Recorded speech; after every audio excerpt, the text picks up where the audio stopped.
Oh, you're still here. Let's continue our chat on conspiracies surrounding Freemasonry.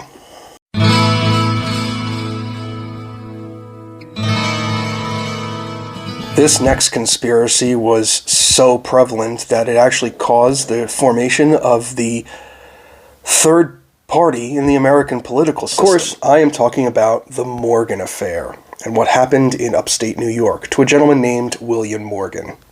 William Morgan was born in Virginia. He moved to upstate New York and was a bricklayer.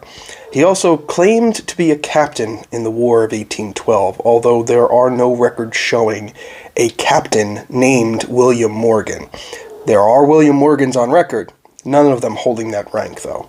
After living in Canada for some time, he came to settle in Botvia, New York, and claimed to be made a Master Mason in Canada, in which he got to go to a Royal Arch degree in 1825 at the Western Star Chapter number 33.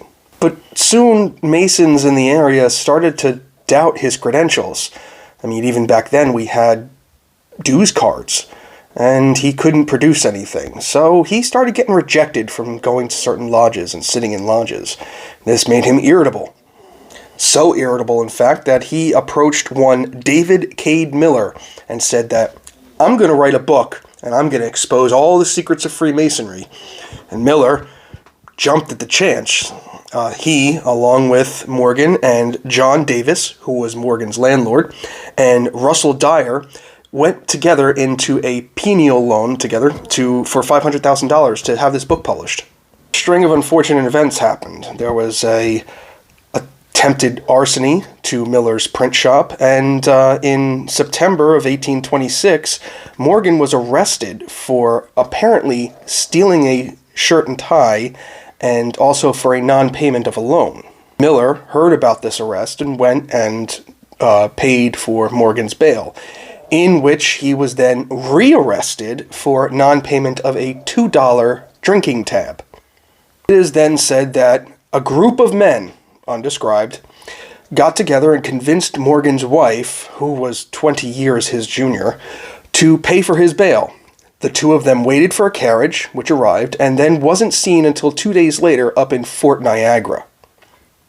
William Morgan disappeared shortly after, and this is where it becomes speculation. You see, he disappeared. He's not found on any records anywhere, either in Canada or in New York. The most known story is that a group of Masons kidnapped him, brought him out into the water, and threw him overboard, and he probably drowned. But there's also stories of those same Masons who were arrested later on saying that, yeah, we kidnapped him, we gave him $500 and told him never to come back.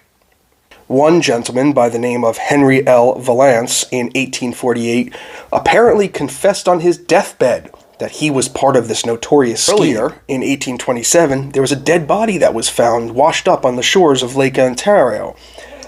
Originally, it was thought to be Morgan's body. However, the widower of one Timothy Monroe came forward and said, no, that's my late husband. And she knew this by the dress that the body still had on. Even the governor got involved in this and offered a $1,000 reward for the information as to where Morgan may have been.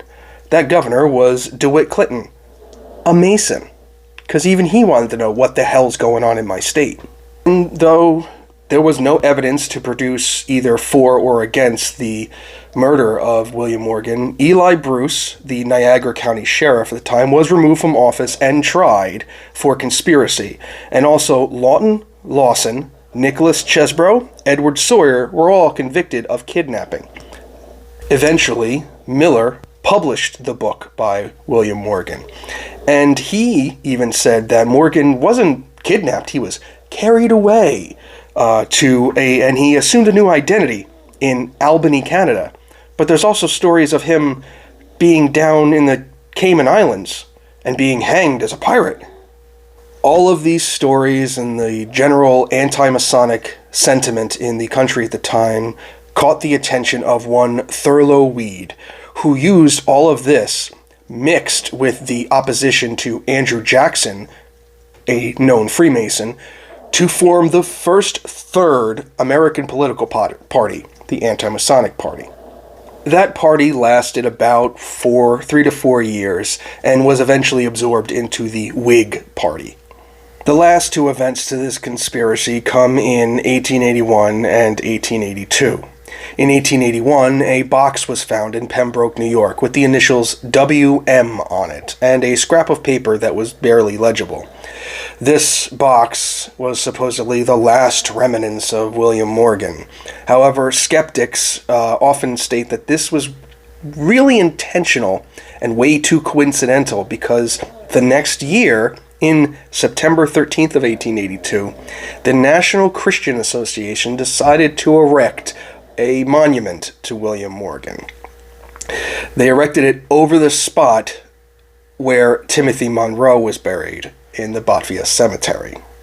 What truly happened to William Morgan is still unknown. Many scholars believe that a group of overzealous Masons may have committed a horrible act in the past, but no one can prove anything. And it's unfortunate, because if they were able to, those individuals absolutely should have been charged for their horrendous crime if it happened. Again, one of the more damning stories about the conspiracy that led to an entire political party being created.